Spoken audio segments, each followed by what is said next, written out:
All right,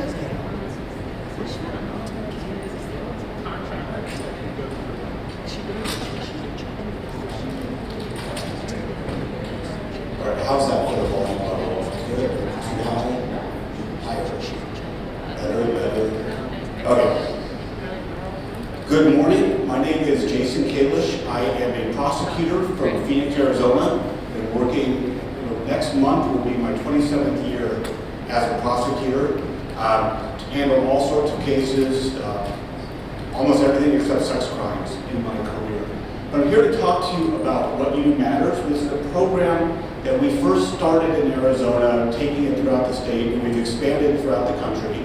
And so far, we've taught over almost 500 classes, over 15,000 people trained. As you can see, all throughout the country. Earlier this year, I was in Niagara Falls teaching to law enforcement throughout the state of New York. I'm happy to be back here in Albany teaching this class.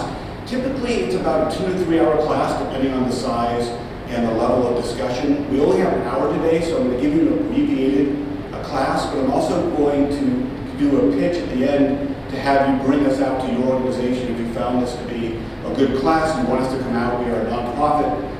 The only thing it costs you to bring us out is travel expenses and any materials you want us to bring to hand out to your people. So we're happy to come out and do that. This is the way it looks when we come out. We do small groups. This doesn't matter how small. We've done it for 10, 15 people. We've done it for 200, 300 people at a seminar.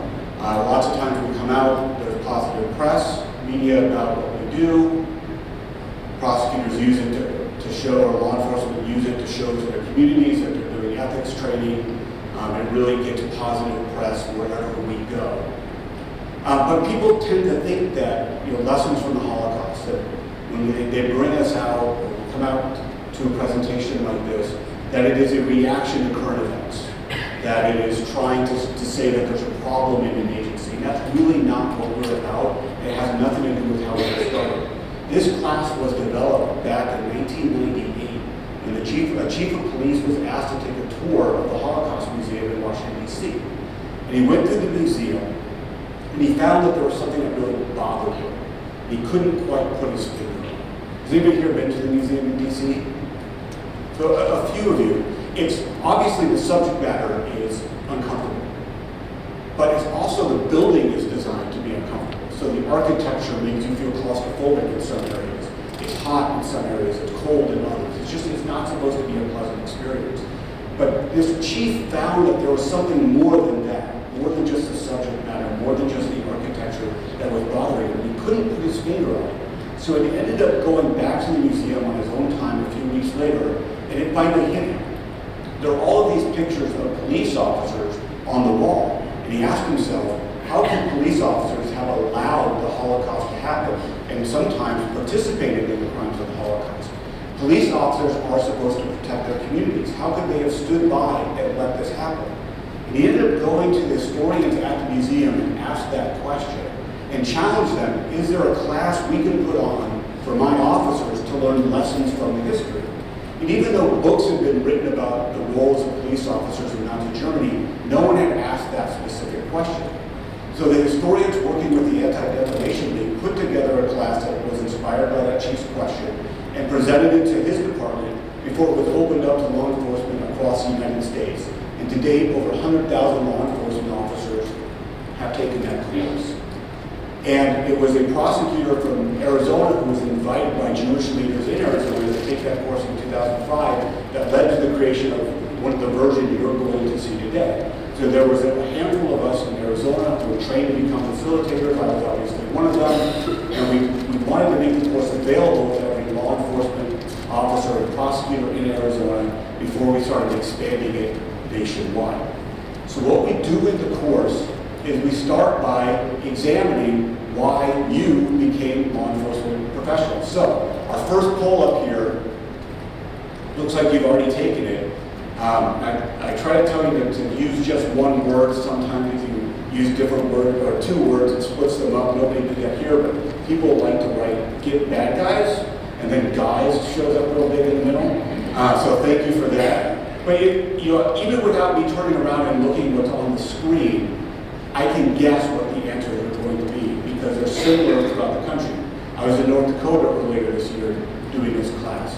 The answers were very similar to what I put on the screen, where I go in rural areas of Arizona to Phoenix. The answers are very much the same.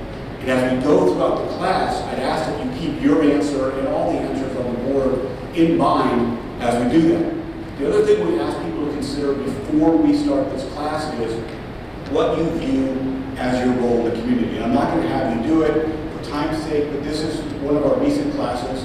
These were the answers. And again, these are very similar wherever we go.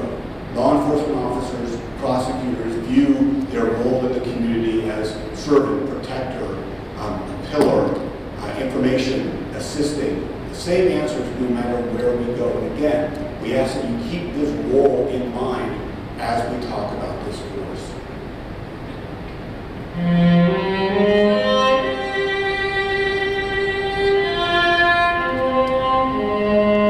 In 1933, within 6 months, the Nazis transformed Germany from a democratic republic into a police state. Implementation of Nazi policies relegated the country's Jews from citizens to outcasts. Propaganda, terror, violence, and state-sponsored racism escalated the persecution. The Nazis used the state-controlled media as well as the school system to indoctrinate Germans with hatred toward those they deemed enemies of the state. On November 9th and 10th, 1938, the Nazis unleashed a wave of destructive riots and desecration against hundreds of synagogues and thousands of Jewish businesses. As many as 30,000 Jews were arrested and sent to camps. So we'd love to send everybody in this course back to DC to go through the Holocaust Museum to learn about the Holocaust and have deeper discussion. What we are able to do is bring the museum to the class by showing short films like this. You'll see a few more as we go throughout the class. And we start, after we talk about why we became police officers and prosecutors and what our role is in the community, we start to examine the crimes of the Holocaust through a longer version of this video. And then we also have a slideshow, about 7 or 8 minutes, that has various exhibits that we brought from the museum. And we show those. Sometimes we have actual posters in the room, but when we travel like this, we tend to do the slideshow, cut down on costs. These are a couple of the specific slides that we show.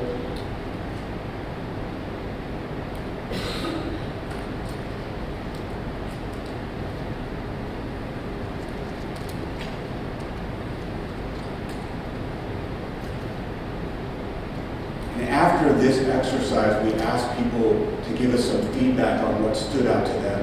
And the slide I'm showing, this slide, and the next one are ones that people almost always turn to and say, this one stood out to me, although it varies from class to class.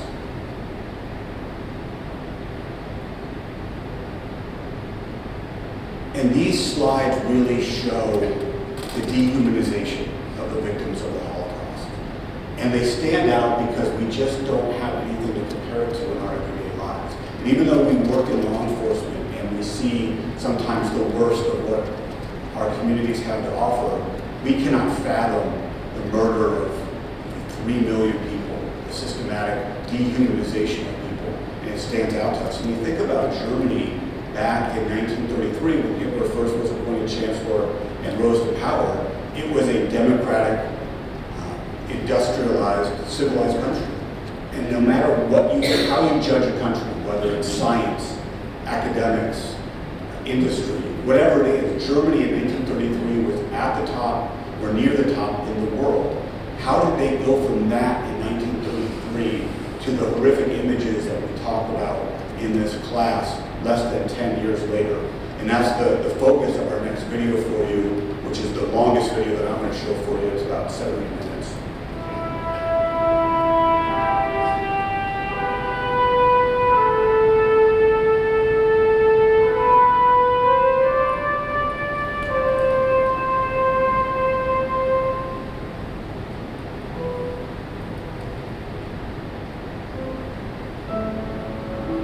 The First World War, from 1914 to 1918, was fought throughout Europe and beyond.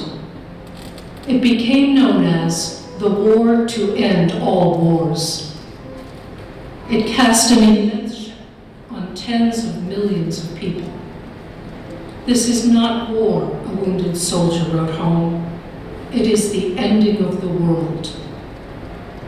Half of all Frenchmen aged 20 to 32 at war's outbreak were dead when it was over. More than 1/3 of all German men aged 19 to 22 were killed. Millions of veterans were crippled in body and in spirit. Advances in the technology of killing included the use of poison gas. Under the pressure of unending carnage, governments toppled and great empires dissolved. It was a cataclysm that darkened the world's view of humanity and its future. Winston Churchill said the war left a crippled, broken world.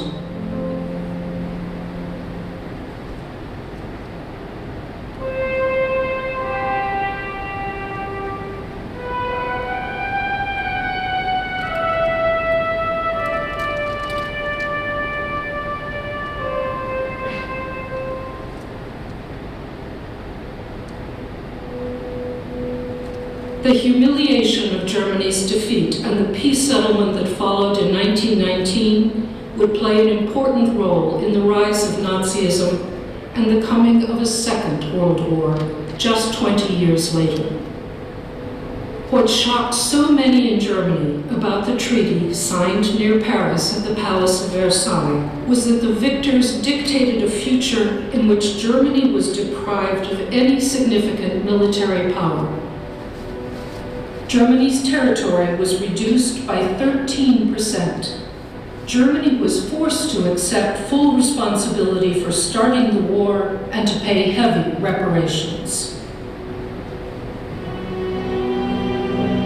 To many, including 30-year-old former Army Corporal Adolf Hitler, it seemed the country had been stabbed in the back, betrayed by subversives at home and by the government who accepted the armistice. In fact, the German military had quietly sought an end to the war it could no longer win in 1918. It cannot be that 2 million Germans should have fallen in vain, Adolf Hitler later wrote. We demand vengeance. Many veterans and other citizens struggled to understand Germany's defeat and the uncertain future.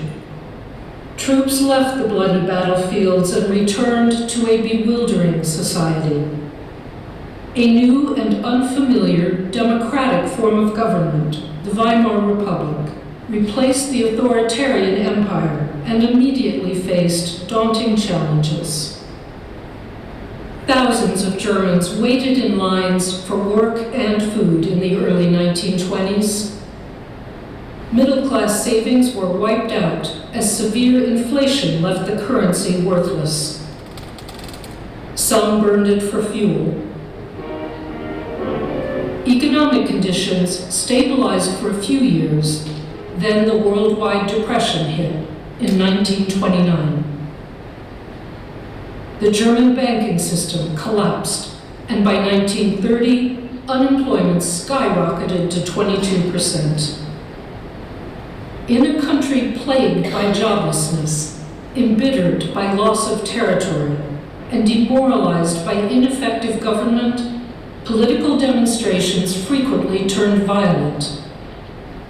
Many political parties had their own paramilitary units to attack opponents and intimidate voters.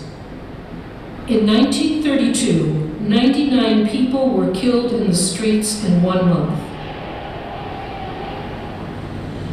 Right-wing propaganda and demonstrations played on fears of a communist revolution spreading from the Soviet Union. New social problems emerged from the impact of rapid industrialization and the growth of cities. Standards of behavior were changing. Crime was on the rise. Sexual norms were in flux. For the first time, women were working outside the home in large numbers, and the new constitution gave women the right to vote. Germany's fledgling democracy was profoundly tested by the crumbling of old values and fears of what might come next. Adolf Hitler had been undisputed leader of the National Socialist German Workers' Party, known as Nazis, since 1921. In 1923, he was imprisoned for trying to overthrow the government. His trial brought him fame and followers. He used the jail time to dictate his political ideas in a book, Mein Kampf, My Struggle. Hitler's ideological goals included territorial expansion, consolidation of a racially pure state, and elimination of the European Jews and other perceived enemies of Germany. He served only a short jail sentence, and after the ban was lifted on his National Socialist Party, Hitler and his followers rejoined the battle in the streets and in the countryside. The Nazi Party recruited, organized, and produced a newspaper to spread its message. While downplaying more extreme Nazi goals, they offered simple solutions to Germany's problems, exploiting people's fears, frustrations, and hopes. In the early 1930s, the frequency of elections was dizzying. So was the number of parties and splinter groups vying for votes. Hitler proved to be a charismatic campaigner and used the latest technology to reach people.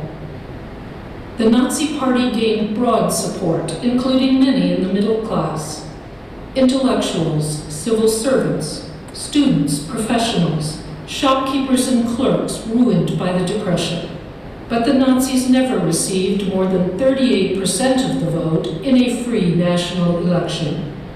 No party was able to win a clear majority, and without political consensus, successive governments could not effectively govern the nation.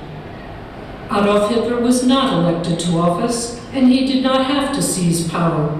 He was offered a deal, just as the Nazis started to lose votes.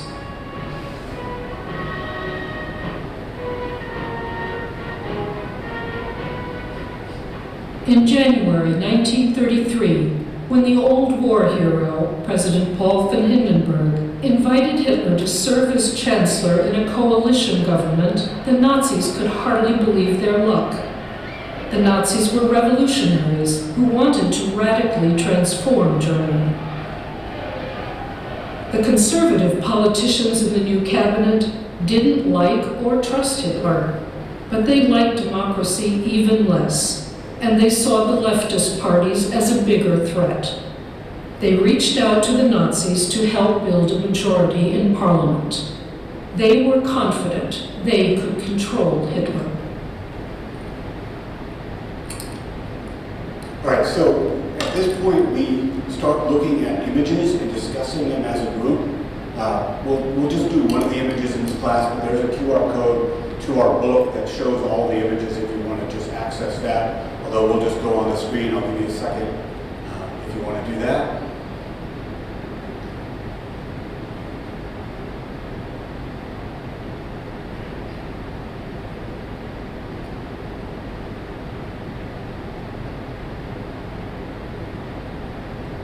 So the first image that we're going to talk about is this image, and it's taken in March of 1933. And you saw from the video that Hitler was sworn in as chancellor in January of 1933.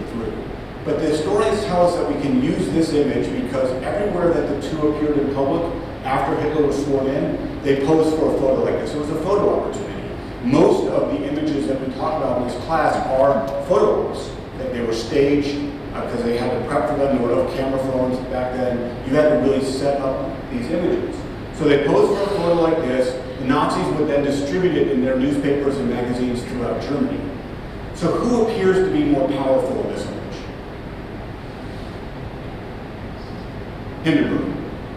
typically, the class agrees that Hindenburg looks more powerful. They point to Hitler's bowing.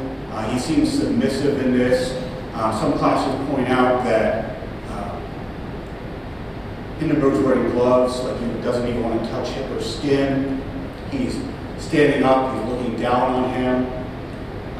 But there's lots of ways that Hitler looks like he's submissive. So why would Hitler pose for this image? What does he have to gain? Well, remember from the film that he's seen as a revolutionary. He had been in prison for trying to overthrow the government. And now he's bowing and showing respect. Hindenburg is a war hero. Germans are a very proud people. They're especially proud of their military. And Hindenburg was a World War I hero. And so Hitler's showing respect to that, showing that he respects the old ways, the old traditions, that he's not going to fight it anymore. So why would Hindenburg agree to pose for this if Hitler's getting so much out of it? Well, he's showing the country that he can control Hitler, that this guy who tried to overthrow the government is now bowing to him, is being submissive. Hindenburg's sending a message, I've got this guy under my control. And so this is a trap that Hindenburg and his cabinet have set for Hitler. They're looking to control him. Because there's a coalition government, they don't have a two-party system, Hindenburg needs the 38% of parliament that Hitler represents.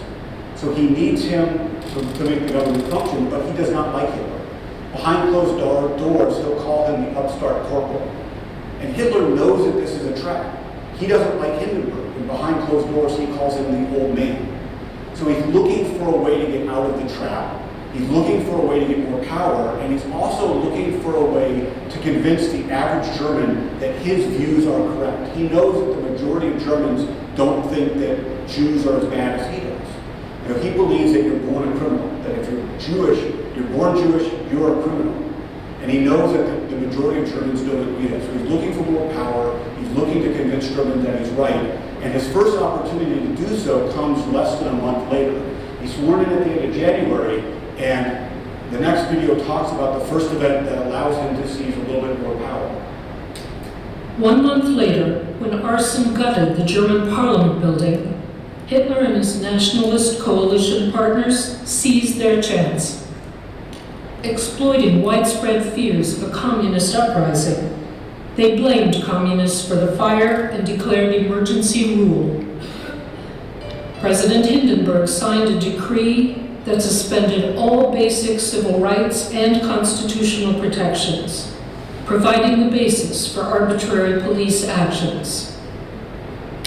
The new government's first targets were political opponents. Under the emergency decree, they could be terrorized, beaten, and held indefinitely. Leaders of trade unions and opposition parties were arrested. German authorities sent thousands, including leftist members of parliament, to newly established concentration camps. So when Hindenburg appointed Hitler chancellor, he was expecting some sort of reaction from the leftist members of parliament, the communists, the socialists. And the historians tell us that the Reichstag fire was the act of one person who happened to be a member of the Communist Party, but it wasn't some vast conspiracy. And the Nazis actually put together a tribunal of Nazi judges to try a large number of communists for the fire. And Nazi judges only convicted one person. So the historians are pretty comfortable that this was the act of one person. How can it be one person that set that massive fire? Well, the parliament building was made out of wood, and it was lacquered wood. So you set a fire, and it is going to burn.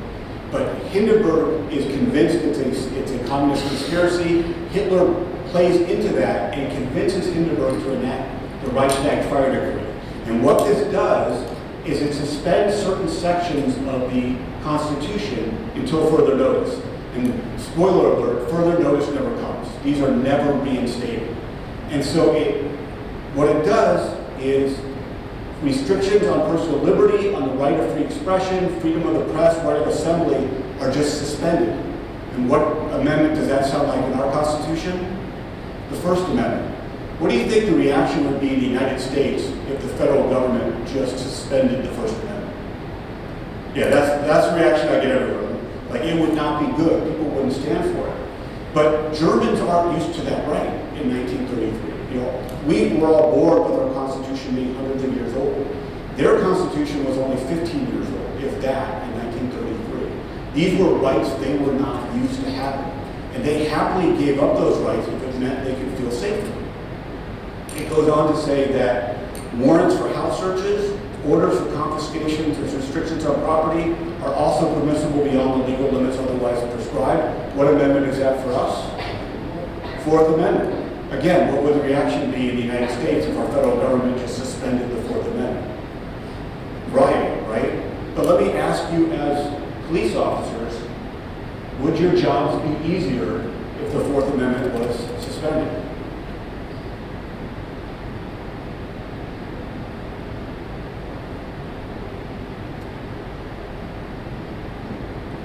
So almost immediately, the Nazis are making life easier for police officers in Nazi Germany.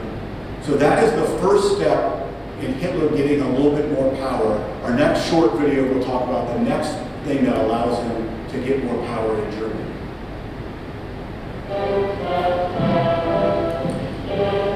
Despite Nazi terror and brutal suppression of their opponents, many German citizens willingly accepted or actively supported these extreme measures in favor of order and security. Many Germans felt a new hope and confidence in the future of their country, with the prospect of a bold, young, charismatic leader. The ceremonial reopening of Parliament, orchestrated by Joseph Goebbels, aimed to link the Hitler government to Germany's imperial past and portray the Nazis as saviors of the nation's future. The event was carefully staged to reassure the German establishment, including the military, that Hitler would respect their traditions. Nazi-controlled newsreels then gave the impression that the army supported the new government. Though Hitler walked behind longtime President Hindenburg for now, the new chancellor would soon be Germany's absolute dictator. So March 23rd, less than a month after the Reichstag fire decree, which was on February 28th, Parliament enacts the Enabling Act. And what the Enabling Act does is it allows the laws of the right to be enacted by the government of the right, which means Hitler. The chancellor can now write laws. So instead of just being the executive branch enforcing the laws, Hitler is now the legislative branch too and can enact his own laws. And the only real limit on that comes in Article 2. It says that the laws that Hitler writes can deviate from the Constitution. The only thing they can't do is affect the institutions of the Reichstag and the Reichsrat. Those are the two houses of parliament, like that, the House and the Senate in Germany. How does this get passed? Well, Hitler uses the Reichstag fire decree to imprison all socialist and communist members of parliament. So those that would vote against this are in prison. And Parliament is no longer meeting in the Reichstag building, the nice comfortable building, because it burned down. They're meeting in a tiny little opera house. Hitler stations his SS, his stormtroopers, around it to intimidate other members from voting against this. It's important to note that the judiciary could have stepped in and stopped this, and they were asked to, but the judges found that this was what they were being constitutional, and said the legislature can give Hitler whatever powers they want to. The judges took it a step further. They started identifying Jewish members of the bench and removed them to show the Nazis that they were not going to stand in their way. So Hitler gets the power to start writing laws, and almost immediately he uses that power to start enacting laws to further his own agenda. So March 31st, remember, this is a week after he's given the right. The Berlin City Commissioner suspends Jewish doctors from the city's charity services. April 7th, the law for the reestablishment of professional civil service removes Jews from government service. The law on the admission to the legal profession forbids the admission of Jews to the bar. April 25th, law against overcrowding in schools and universities limits the number of Jewish students in public schools. And July 14th, denaturalization law revokes the citizenship of naturalized Jews and undesirables. So with that background, what we spend the bulk of our time in the 2 or 3 hour course is looking at images of police officers in Nazi Germany. We have 5 or 6 images that we go through to look at the evolution of policing in Germany during this time. And when we do this, mainly what we're looking at is what we see in the photo, what normal police function that police officers still do today, we can see in the photo. What onlookers who either see this live or looking at it in newspapers and magazines would think about what's going on and how the Nazis are using the normal police function to further their own agenda.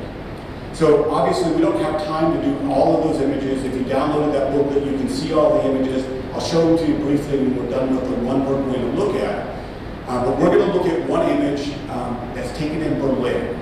And before we do that, I'm going to play for you a radio broadcast that was played right before the image was taken. And you'll hear the radio broadcast, and there'll be a translation on the screen as we go throughout that. But in addition to listening and reading the words, I want you to listen to the tone of the person on the broadcast as we do that.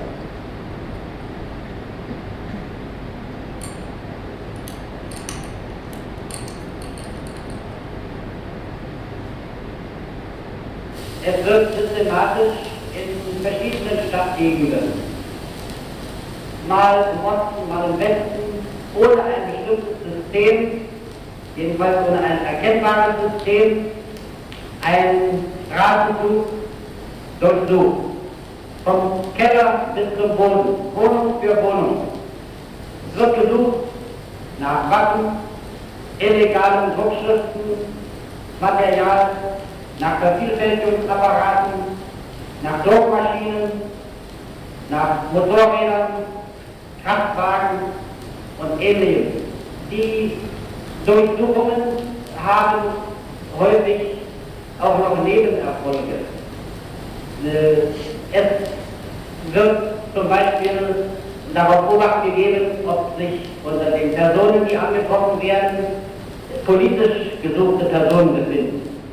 Aber bisher haben wir neben den politisch gesuchten Personen in den meisten Fällen auch Personen gefunden, die entweder für das Fremdenamt eingeliefert wurden oder für die Abteilung K. Es sind häufig Personen darunter, die vollkommen ohne Ausweise sich in der Gegend herumtreiben, die wohnungslos sind, bei denen auch Diebesgut gefunden wird und ähnliches.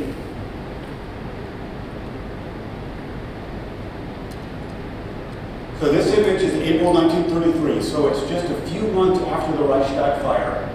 This is a historically Jewish neighborhood in Berlin, Germany. So my first question to you is there a legitimate police function that you can identify in that photo? Show you the photo again.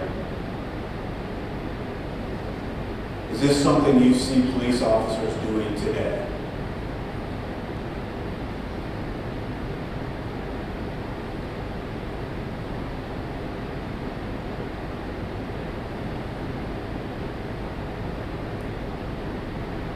It's funny, like I told you I was in North Dakota earlier this year, and I put up this photo, and they say, we've never seen anything like this in our lives.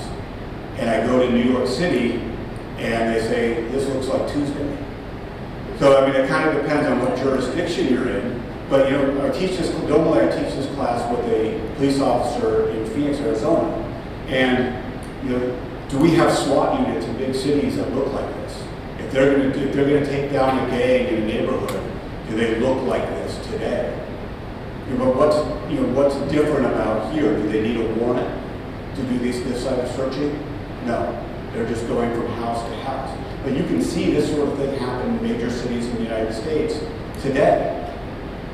Warrant search, undercover. Sure, there are things that happen today. What stood out to you about that radio broadcast? Anything? It's not like they made it. Go ahead. No, it's not like they made it. Like he was reading from a paper or something. Yeah, his voice just sounded calm. It sounded like he was just reading off of the paper. What do you think the normal German, just hearing that on the radio? Remember, back in 1933, there was no TV. The radio is how you got your news. What would the normal German think hearing that broadcast, do you think? 2 months before the Reichstag building burned down. And now the police are on the radio saying, we're going and looking for evidence of the people who did this. Wouldn't that be reassuring to their average German who didn't live in this neighborhood? That they were looking for criminals who did this? What, did anybody remember what they're looking, things that they're looking for? Just shout out if you remember. Literature? Very vague. Fake documents. Motorcycles. So if you're looking for motorcycles and documents, where can you search? Everywhere. So they can go through these buildings and look for everything. So if they're looking in every building, everywhere, are they going to find evidence of crime? Absolutely. So why are the Nazis, how are they benefiting from this?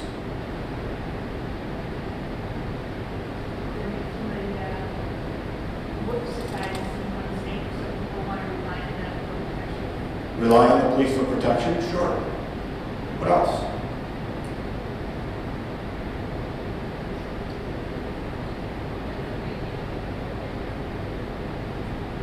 It's okay for the police to be doing what they're doing.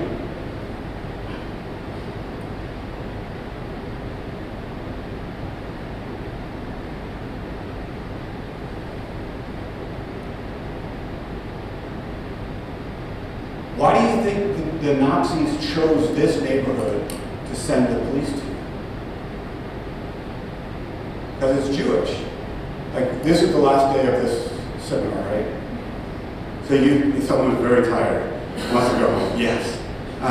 So you drive home today, you pull up into your house, and there's a police car at your neighbor's house. What do you think? Are they okay? There's a good person here. Because I would think, I knew it, right? If there's a police car outside of the house, you think something must have happened there. What message are the Nazis sending about this neighborhood by this image?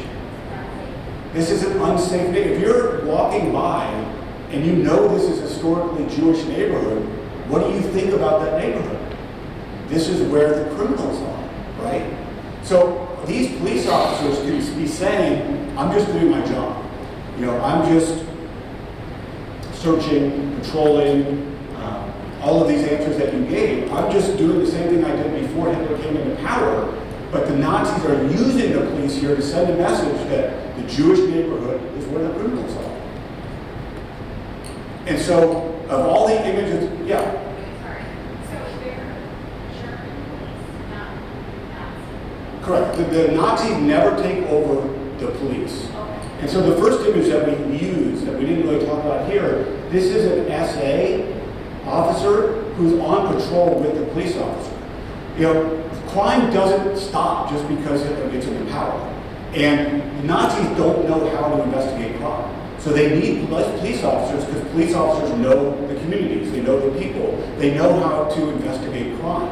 And so the Nazis never take over, but by going on patrol, you can see that the Nazis are gaining legitimacy just by being with the police officers. And the police officers are happy to have them because who doesn't, whose agency here is full? Who doesn't want more support? And the Nazis are making it easier for police by getting rid of their Fourth Amendment. They're giving them more people. They're giving them better training. And so the police are happy to have them along, but the Nazis are gaining legitimacy. Again, the police are doing searches, and the Nazis are using the police to show that those neighborhoods are bad neighborhoods. This is an image of a couple. They're both Germans. She's not Jewish, he is. And the SA was marching them through the public to the police station, even though at the time it was not a crime. And so the police officers here you're stepping in and protecting the couple, but they're also, you can see it makes it look like they are sanctioning what's happening. Here, this image, this is a Berlin doctor who's collecting racial data. This is a Romani or Gypsy woman. They're collecting data on her to show that Gypsies are criminals. And the police officer is doing just, an agency assist, something that police officers still do today. But, she's probably not going to answer the door from this suit from Berlin unless a police officer is there. She may not answer the questions, but he's standing by. And finally, our last image is Jews being deported outside of Germany, ultimately to their death, as police officers just do crowd control. In every one of these images, the police officer again could say, I'm just doing my job. I'm doing the same thing I did as a police officer in 1932, 1930, however long I've been on the job. I have a family to feed, I still need to work, and my job really hasn't changed. But the Nazis are using those police officers to further their own agenda. And let's look at what happens when police officers are then asked to participate in the Holocaust. In July 1941, Hermann Goering, Hitler's second in command, authorized all necessary preparations for the final solution of the Jewish question in the European territory under German control.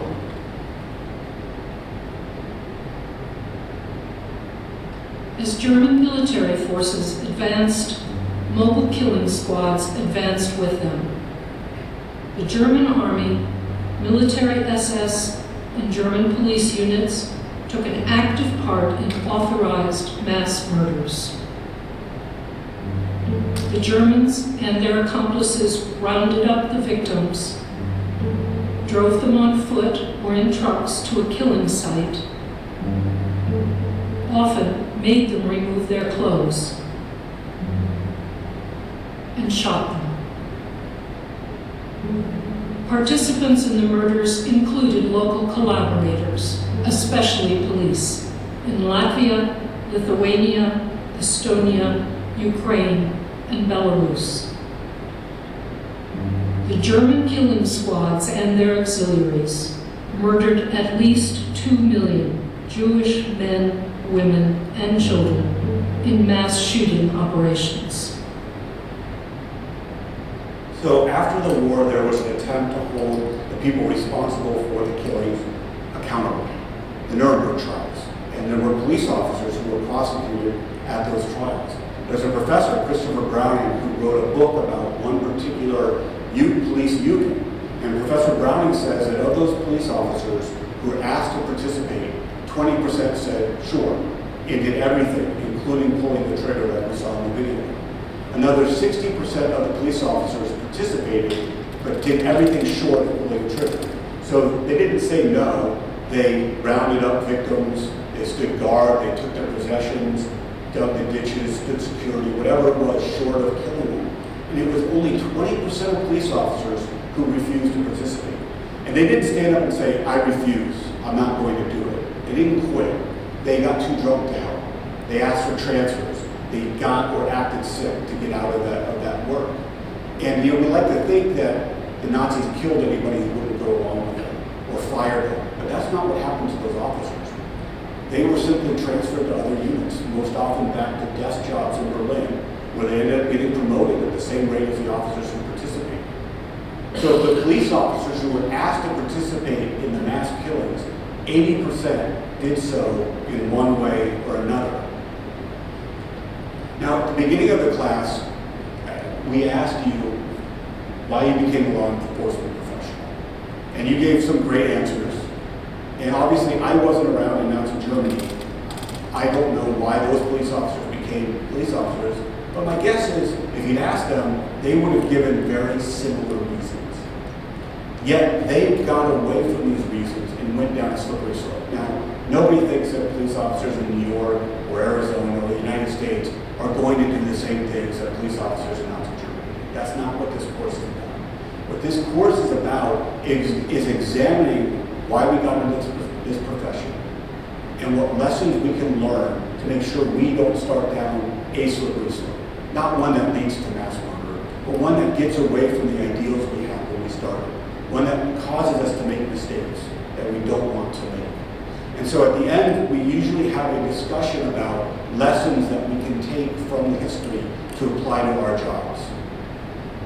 This quote is from Chief Prosecutor Robert Jackson, who was a Supreme Court Justice in the United States and took a leave of absence to be the Chief Prosecutor at the Nuremberg trials for the United States. And he opened his remarks by this quote: "The wrongs which we seek to condemn and punish have been so calculated, so malignant, and so devastating that civilization cannot tolerate their being ignored because it cannot survive. they're being repeated. And to me, this is a call to action, a call to remember the history so that we don't repeat it. And so we usually ask and go around and take 5 or 10 minutes to develop lessons. And every class comes up with their own lessons. This is an individual class. You take something different out of this class than I did when I first took it 10 years ago. Everybody takes something different. And so we develop these lessons and then we email it out to the class. And here's an example of one that we did last year. But, the lessons are usually pretty similar. I imagine when you go back and reflect on what we've talked about today, your lessons will be similar to what we see on here.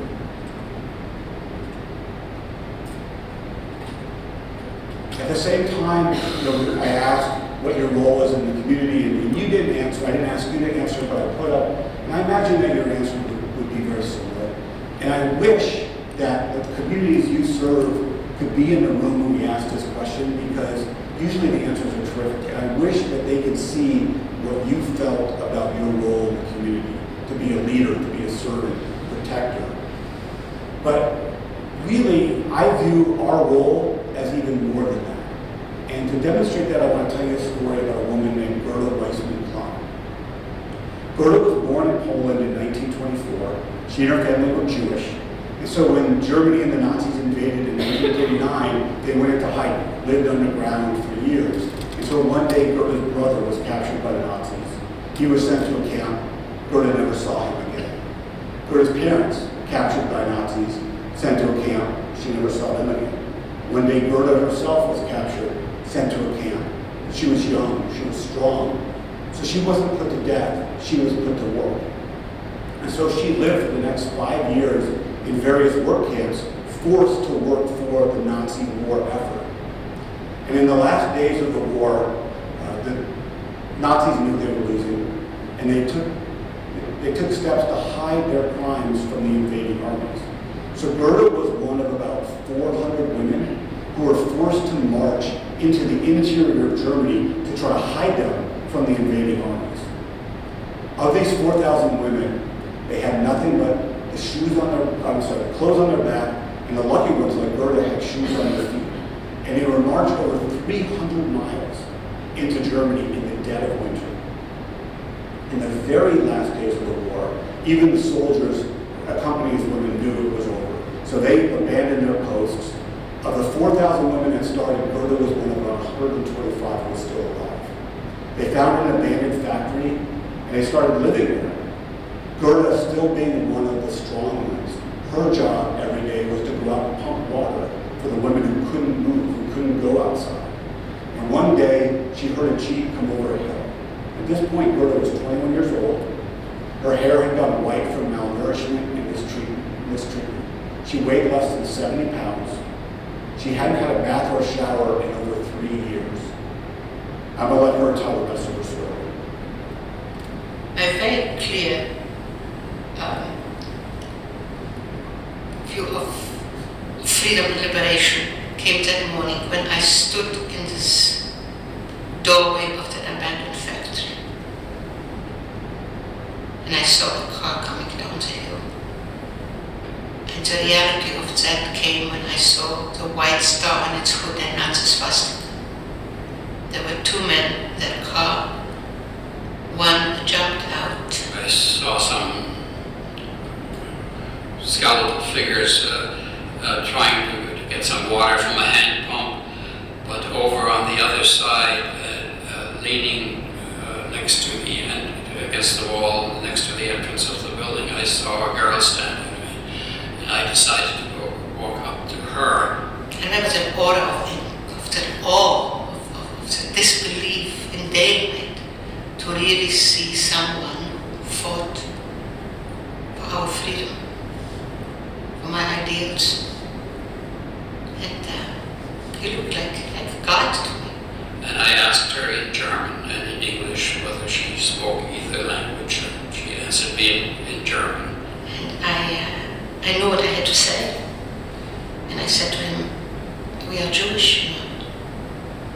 For a very long time. At least to me it seemed very long. But he didn't answer me. And then his own voice betrayed his emotion. He was wearing dark glasses, I couldn't see his eyes. He said, so am they asked about her companions. He said, may I see the other ladies? A form of address we hadn't heard for 6 years.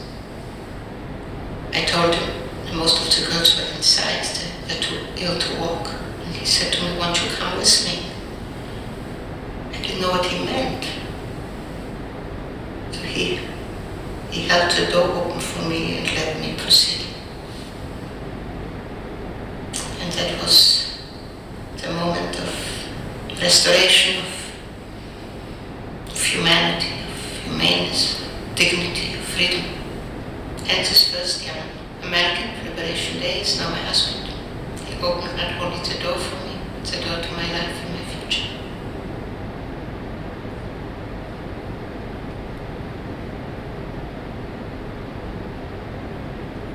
So after the war, Kurt and Gerda moved back to the United States, first to Buffalo, New York, where Kurt had grown up, before they relocated to Scottsdale, Arizona, where they lived until Kurt's death a few years ago, and Gerda passed away just last year. And Gerda, before she died, made it her life's mission to keep the memory of the Holocaust alive so that we could learn from it. And before she passed, she was asked to give opening statements at a conference of law enforcement leaders, prosecutors, and judges in Phoenix. And she started her remarks by simply saying, thank you. You are my keepers of freedom. You know, she never went to a law enforcement academy. She never went to law school. She didn't study the Constitution. She just knew in her heart that the people that would protect her freedom were the people in this room.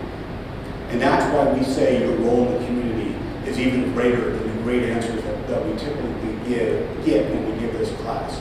It's why we have to be perfect in every interaction with witnesses, victims, suspects, defendants.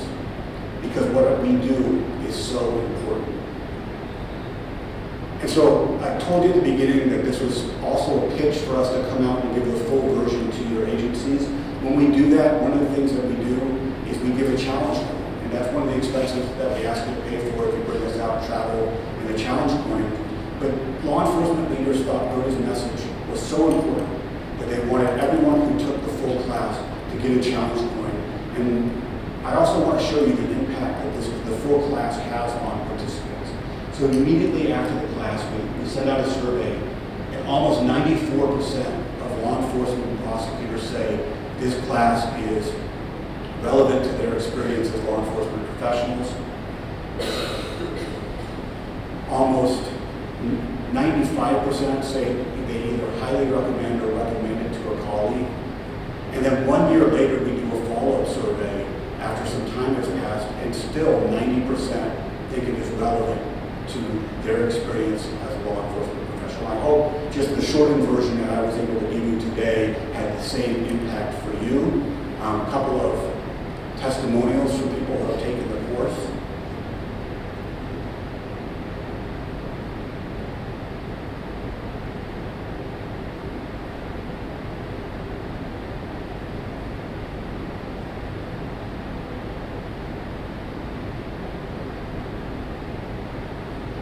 And then finally, if you're interested, if you want more information, we have a website, and this is our director of our institute, nonprofit institute, is Todd Larson. That's his phone number, email address, and then QR code to get the contact information. So thank you very much. Thank you for your participation. Thank you for being here today. I hope you got as